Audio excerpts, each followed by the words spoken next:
Baby,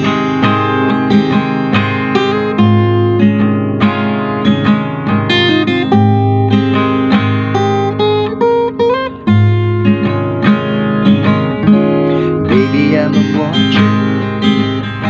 Baby, I'ma need you. You're the only one I care enough to ever back. Baby, I'm a crazy. Welcome back sa ating munting YouTube channel. May share na naman sa inyo si Paring Mike na classic club song. Galing po yan sa Bread. Yan po yung Baby, I Want You. Pasensya na kayo sa pagkakapako ha. Pag merong konting mali, paki-correct nyo na lang, okay? Yan nga pala ay request ng ating mga solid tropa na sina Emerson Augusto, si Sir Rodnil Perolina, si Sir John Kenneth Guevara, kay Ross Jr. at kay Ken Nunez, okay? So subaybayan natin mula sa umpisa hanggang huli para makuha natin ang mabuti at maayos. Let's go! Okay mga Lodi, bago tayo magsimula, paalala ko lang, lahat ng mga chords na makikita nyo dyan sa screen, yan lang ang susundin nyo. Kung ang gagawin nyo ay strumming, strum nyo lang lahat, mula sa intro hanggang sa outro, strum nyo lang. Pag nahirapan kayo dun sa mga sundutan na tinuturo ko, ay mga pitikan ha, para hindi na kayo mahirapan. Okay? Okay mga Lods, gamit tayo ng kapo sa unang fret para makuha natin ang maayos yung tunog. Tapos standard tuning tayo. At saka baka hindi ka pa nakapag-subscribe sa channel ni Paring Mike, subscribe ka na. Tapos pag may nakita kang bell, pindutin mo yun, okay? Para updated ka pag meron tayong mga bagong videos na i-upload, okay? So yung intro natin, parinig ko muna ng konti. Madali lang to. Kuha nyo agad to, sigurado.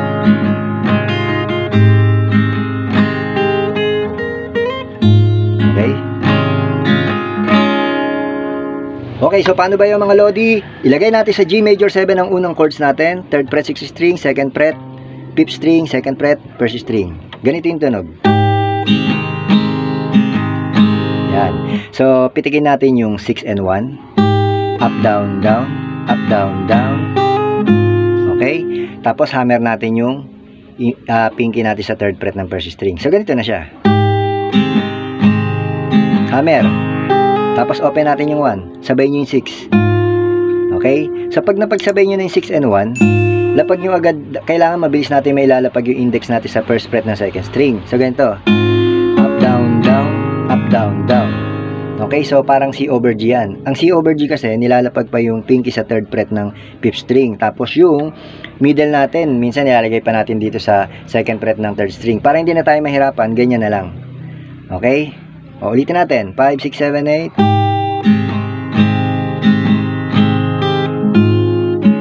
Tapos, okay? So, ang gagawin natin, bago natin ilipat ng G major 7, open natin yung 1. Lagay natin yung pinky sa 3rd fret ng 2nd string. Tapos, open uli natin yung 1. Pero mabilis. Okay? So, ulitin natin.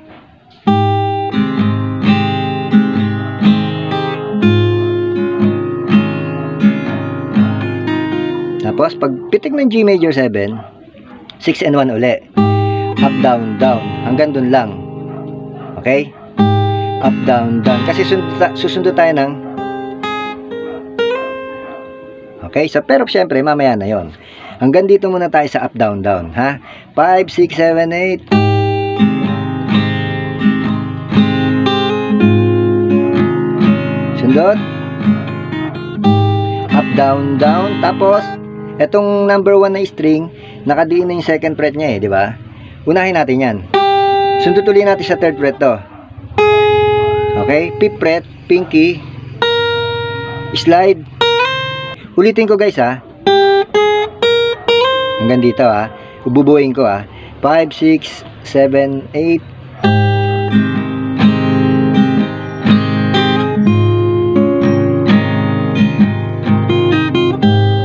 Slide ha. Slide. Yan. Pag slide natin dyan, kailangan yung mabilis yung lipat natin sa 3rd fret ng 6th string, yung ring finger dito. Kasi ipoporma natin siya ng C over G Pero, wag muna natin lalapag to. Ang gawin nyo, pagka-slide dito, lapag nyo muna to dito sa 3rd fret, sabay nyo yung 6 and 1, saka nyo ilapag to. Pag napitik nyo na yung 6 and 1, Tapos D11. Kuha ba? Slide ah. Ingatan nyo lang ah. Ganon. Okay? Ulitin natin. Mabagal guys ha. Okay. 5, 6, 7, 8.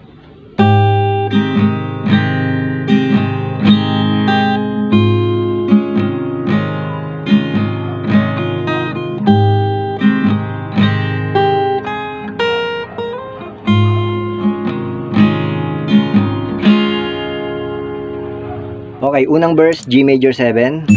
So parang intro lang rin yung chords natin, di ba? Tapos angat lang uli natin index dito.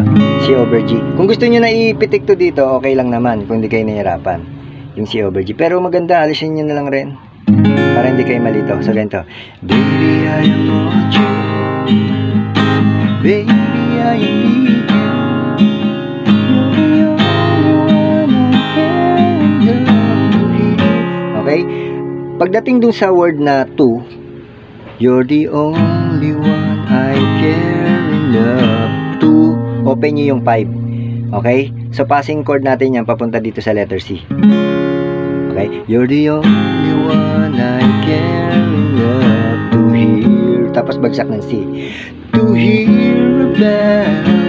Okay? Hammer nyo yung fourth string. Kasi naka-letter C, di ba? Pwede nyo naman bitawan to. Ganon. Tapos, open yung 3. Tapos angat nyo lang sa 5th string, ganun din uli gagawin nyo. Tapos 4th string naman yung open. So ganito. Okay? Isa pa. Tapos babato dito. So kailangan mabilis yun. Ganun ha. Yan.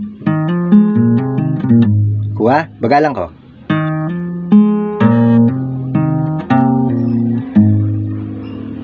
Kuha. Ulitin natin. Hanggang dito ha. Bibilisan natin yan ha. 5, 6, 7, 8.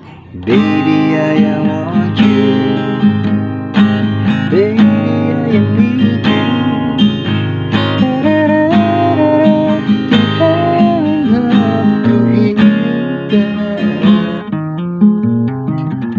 Tapos open nyo yung 5. Okay? Open nyo muna yung 5 bago nyo ibagsak ng A minor 7. Tapos hagot nyo pa ilalim. Okay? Baby, I need you. Kuha. Isa pa ha. Baby, I need you. Tapos D11. Yun, balik dito. Second verse. Okay? Ulitin natin sa umpisa guys. Baka malito kayo eh. Isa pa, gusto ko makuha nyo to eh. 5, 6, 7, 8. Baby, I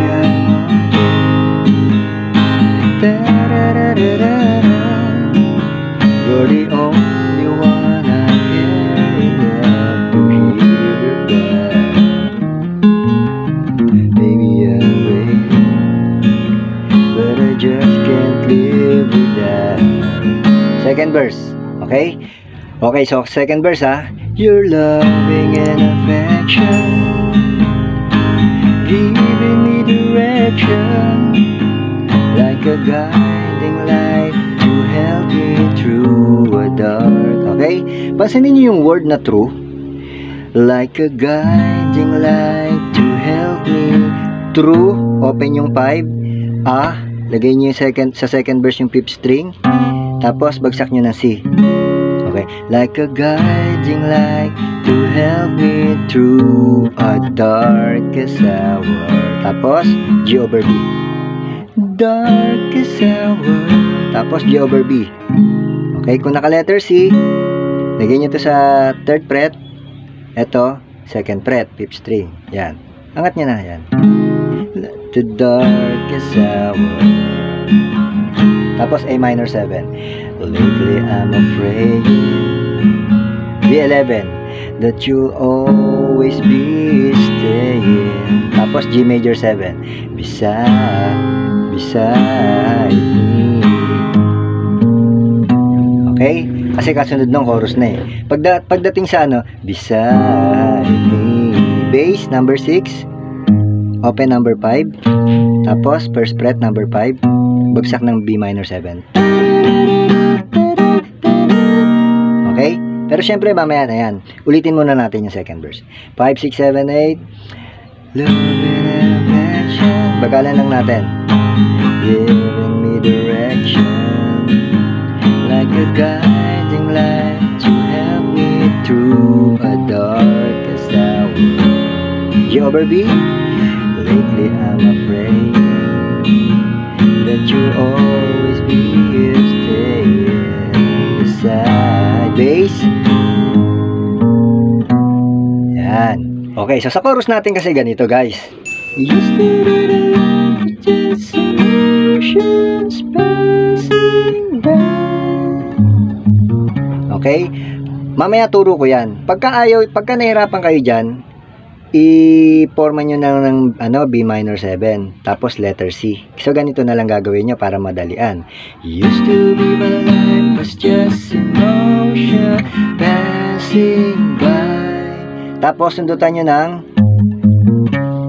okay, pagtapos ng passing by, angat nyo yung ring finger dito.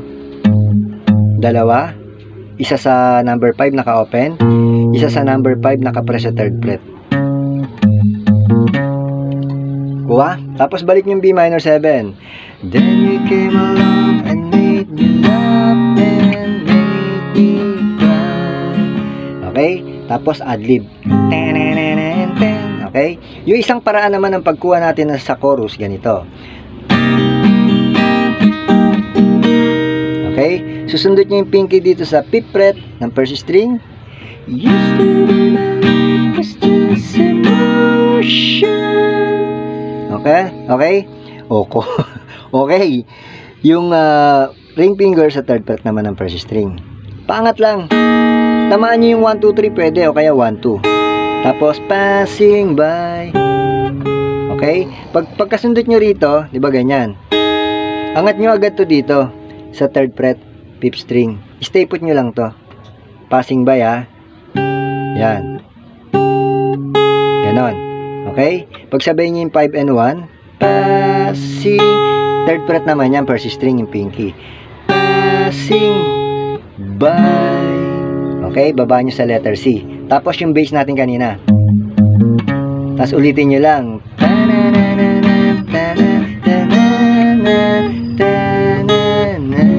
Tapos ano na yun? Adlib. Okay? Ulitin natin, ha? Yung may sundutan, guys, ha? 5, 6, 7, 8. Used to be my life was just emotion passing by. Then you came along and make me laugh and make me cry. Yan. Sa adlib natin, syempre dalawang gitara yan. Ang gagawin na lang natin, strumming na lang natin. So, ang chords natin dyan, G major 7, tapos C over G, yung ganyang na C over G natin, ha, para madalian lang tayo. Tapos balik nyo ng G major 7. Tapos letter C. Tapos G over B. Pagbagsak ng A minor 7, lately I'm afraid, pasok ng kanta yon. Okay? So, pasada natin, ha. Adlib. 5, 6, 7, 8.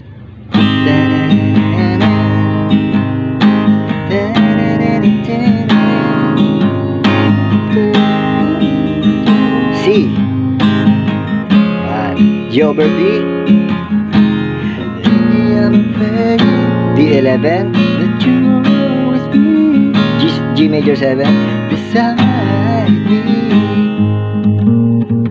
Okay? Pansinin nyo naman yon. Kanina, isa lang. Diba? Ngayon, dodoblehin natin bago tayo pumasok ng pangalawang chorus. Okay? Tapos, sa open na number 5, dalawa. Pero dito sa B flat, isa lang. Tapos, pasok ng chorus. Kuha? Ulitin natin yung guys, yung adlib, para may pasok natin ng maayos yan. 5, 6, 7, 8.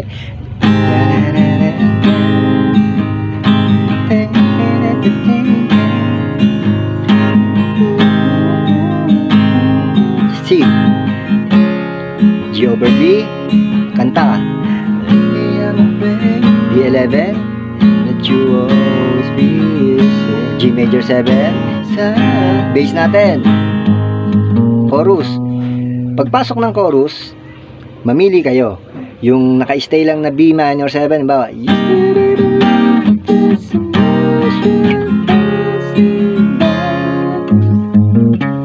Okay? Mamili na lang kayo ron. Ngayon, kung gusto niyo yung may sundot-sundot, yun ang gamitin nyo. Mamili na lang kayo.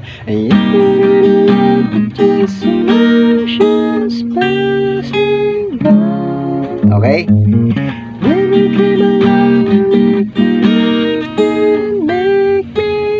Okay, mamili kayo doon.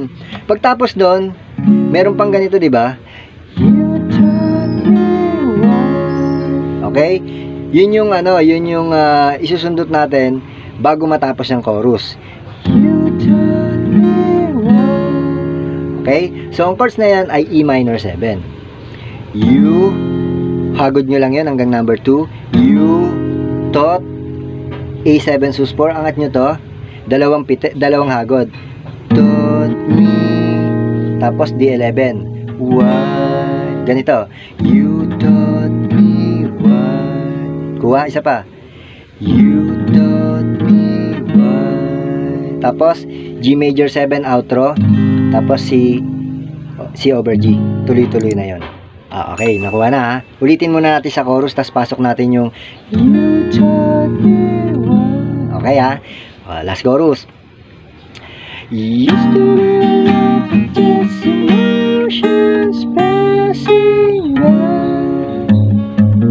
Then you came along and made me laugh and made me cry. Ito na. You taught me what. Tapos G major 7. Outro. C over G. Baby, I need you. Hanggang mag-fading.